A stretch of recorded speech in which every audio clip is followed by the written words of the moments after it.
Hey everybody, welcome to Low Sitting Pinstriping. Thanks for joining with me today in this video. I had a gentleman by the name of Johnny that asked me, what do you pinstripe on? So I explained a little bit to him, but then I thought that I'd go ahead and do a video on it to help him and a lot of others that are purchasing different things and painting black and pinstriping on them. I started out with shelf panels from Home Depot, and they're really heavy. They're nice, but they're only so wide.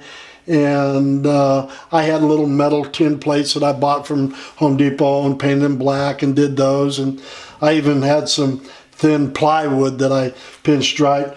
But they were a little costly, and they were really heavy. In case somebody purchased one of your pinstriping, you have to mail it to them. It can get a little bit on the costly side.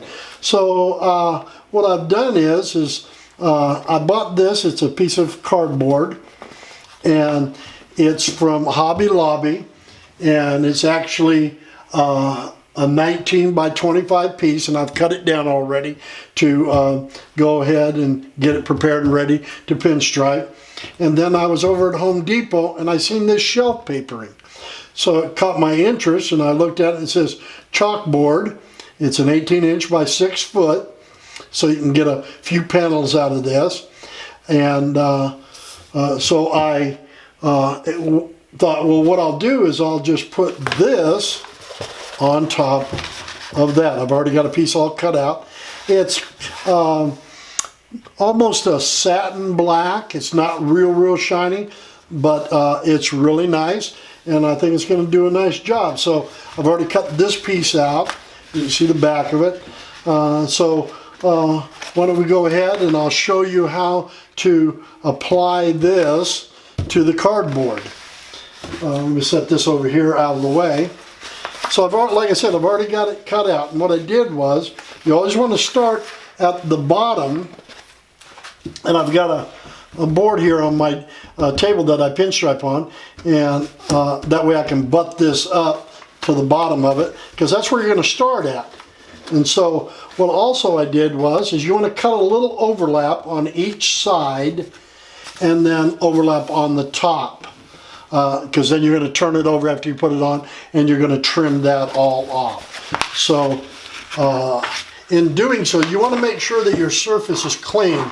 The first one I did had a little pebble underneath of dirt, and it made a little dimple in the middle of it, and so I was kind of bummed about that. But so you want to make sure that your cardboard and your paper here is clean when you're doing it. So what you do is you want to start and just peel off some. Don't peel the whole thing off, and try not to get your fingers way down in it. Kind of hold on the side. And so you want to start off just a little bit of it. It's a little hard to get going, and I try to turn it over like that, because you're going to start on the bottom. I'm trying to get my fingers, because I want that thing to flop back out like that. And then what I'm going to do is I'm going to make sure that paper's up underneath there. You want to make sure that you have overlap on each side. Oops. It is a little tricky. There we go. Kind of set it down like that, so that flap goes underneath there. It doesn't flop back up on you. You want to make sure that you're looking at down at the bottom, because you're going to butt it up down at the bottom. You want to make sure you have overlap on each side, so you don't run out when you get to the top. Now, I butted it up, and I have overlap on each side. Now I'm just going to rub that portion of it down. Get it stuck onto the paper, and then I'll kind of want to work at an angle. I want to work from an upper angle down to the bottom. I'm right-handed, so maybe if you're left-handed, you want to go the opposite direction. Now I got it started. Now I'm just going to peel back a little bit at a time and grab the top, and I'm going to start working it at an angle. I tried it doing it straight across, and it seemed like it caught more bubbles in it. So that's why I'm doing it on an angle like this. So now I'm going to peel a little bit more. grab the top. So you can see a little bubble starting to work right there. So just kind of work them out before you start laying it all the way down. Because once it sticks on this cardboard, it really sticks. If you try to pull it, it's going to pull the cardboard paper off of it. So you don't want to definitely do that. So I think where I'm at, I'm about this far from the top. So I think I can go ahead and pull this paper off. I'm going to grab it. Throw that on the floor. I'm just going to hold it up and start working it. Just real nice and easy with your fingertips, just kind of pushing it down. And then once you get it laid down, you want to take a, I'm going to grab one real quick here. I use these nice terry cloths that I get at Costco. And you just kind of want to give it a little wipe down. And just about like that. Now what you're going to do is you're going to take and you're going to flip this over and you're going to want to cut this off. So I've got an older piece of cardboard. I keep walking back and forth here, trying to get all the stuff I need. So I've got a little piece of cardboard because I don't want to cut my tabletop. And I don't know if this is the safest way to do this. It's the way that I do it. I used to be a carpet installer years ago, so you just definitely don't want to cut yourself. You can use scissors, probably be the safest way to do it. I just want to make sure I have a nice crisp edge on it. So what I'm doing is I'm laying that up by the cardboard and just real slow. Maybe get one of them other type of knives. This one is one of my old carpet knives that I've had for years. And I'm just following the edge. Try not to go real fast and just following the edge of that cardboard down and just cutting it off.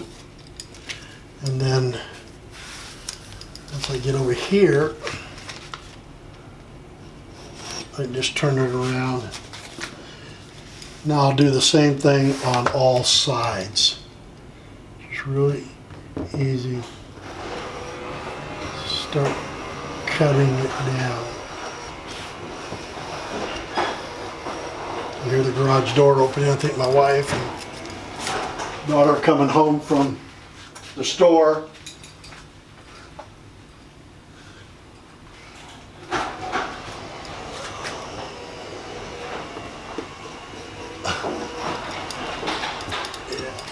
Yeah, that was them.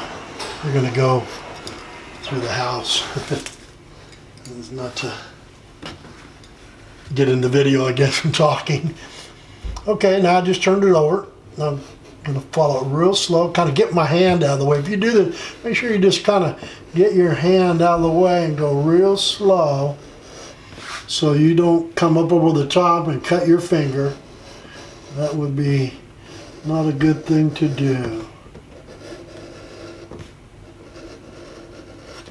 There we go.